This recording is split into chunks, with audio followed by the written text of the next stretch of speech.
حضرت ام کلثوم بن عقبہ بن ابی مقیت رضی اللہ تعالیٰ عنہ بیان کرتی ہیں، میں نے رسول اللہ صلی اللہ علیہ وسلم کو فرماتے ہوئے سنا، لوگوں کے درمیان صلح کرانے والا شخص جھوٹا نہیں، وہ دونوں سے خیر و بھلائی کی بات کرتا ہے اور دونوں کو خیر و بھلائی کی بات پہنچاتا ہے۔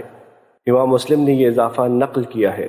ام کلثوم رضی اللہ تعالیٰ عنہ نے کہا، میں نے انہیں یعنی نبی کریم صلی اللہ علیہ وسلم کو 3 امور کے علاوہ کسی معاملے میں جھوٹ بولنے کی اجازت دیتے ہوئے نہیں سنا، لڑائی یعنی جنگ میں، لوگوں کے درمیان صلح کرانے میں، اور میاں بیوی کی باہم گفتگو کرنے میں۔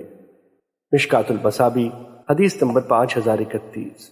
حضرت اسماء بنت یزید رضی اللہ تعالیٰ عنہ بیان کرتی ہیں، رسول اللہ صلی اللہ علیہ وسلم نے فرمایا، صرف 3 مواقع پر جھوٹ بولنا جائز ہے، آدمی کا اپنی بیوی کو خوش کرنے کے لیے جھوٹ بولنا، لڑائی میں جھوٹ بولنا، اور لوگوں کے درمیان صلح کرانے کے لیے جھوٹ بولنا۔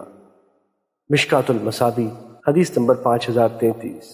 حضرت عائشہ رضی اللہ تعالیٰ عنہ سے روایت ہے کہ رسول اللہ صلی اللہ علیہ وسلم نے فرمایا، کسی مسلمان کے لیے مناسب نہیں کہ وہ کسی مسلمان سے 3 دن سے زائد تر کے تعلق کرے، جب وہ اس سے ملاقات کرے تو 3 مرتبہ اسے سلام کرے، ہر مرتبہ وہ اسے سلام کا جواب نہ دے تو یہ سلام کرنے والا اس ترک ملاقات کے گناہ سے پاک ہو جاتا ہے۔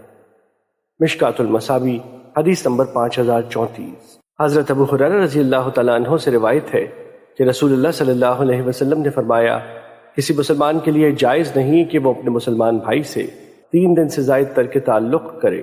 جس شخص نے 3 دن سے زائد تعلق توڑے رکھا اور وہ اسی حالت میں فوت ہو گیا تو وہ جہنم میں جائے گا۔